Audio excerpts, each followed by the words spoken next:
ఇది mutton curry.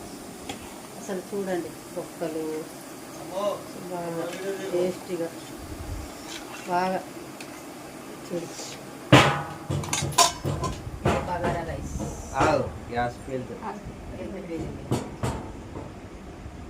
Mummy తింటావానే? కాలుతుందా చాలా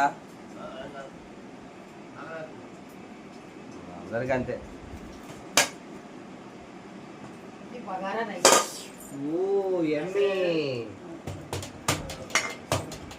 కుక్కర్లో వండండి బాగుంటుంది. సరే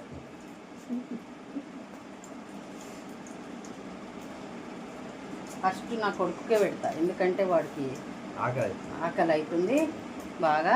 మమ్మీ మరి చేపల గింట పెడతారా మమ్మీ? ఇదే పెడతారు, ఎందుకంటే చేపలు ఇరిగిపోవద్దు. చాలు రెండు మమ్మీ, చాలు చాలు చాలు చాలు చాలు మమ్మీ అత్తద్దు.